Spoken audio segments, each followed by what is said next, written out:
Hey guys, now that we're all vaccinated, we have a couple family members coming over, which is super exciting. So I wanted to show you a really quick cheese board that I threw together.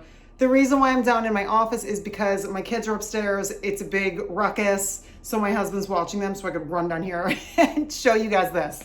So, couple things about a cheese board. You want to do different textures, different colors, different flavors. So start with a really pretty board. It could be whatever you want. It could be a slab of wood that you love. It doesn't matter. Or like a piece of tile or marble or whatever is safe to eat on that you love. And then what I like to do is I usually like having 3 types of cheese. Today I'm in a bit of a rush, so I only did 2.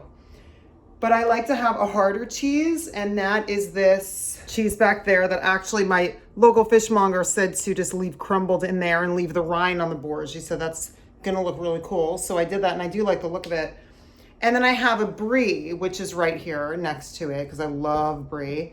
And then normally what I'll do is a really spreadable cheese, but I didn't have time to grab one. So I'm just doing these 2. And it's chill, it's family, so you know, they won't care. They're just happy that we're all finally vaccinated and we can hang.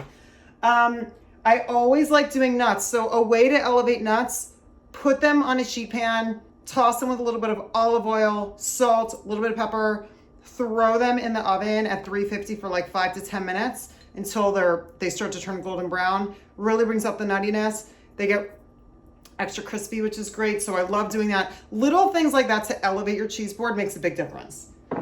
So then I always love having a fruit, a vegetable. So I have a little bit of sliced apple here. I also sliced up these Persian cucumbers that I love. So that's on there. You always want to make it easy for people to just pick up and eat. So I have my little knives there, a little bit of freshly sliced salami.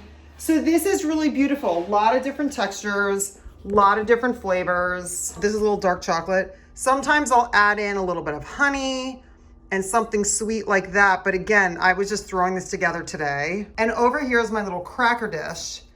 So I put it in an extra little dish. These are all gluten-free, and I like to put a little assortment again of flavors and textures. Anyway, so I just wanted to show you that quickly. Couple people are about to show up, so I'm gonna run back upstairs. I hope you guys like this quick video. Subscribe to my channel and turn on notifications so you know when I put up another one, and I'll see you guys soon.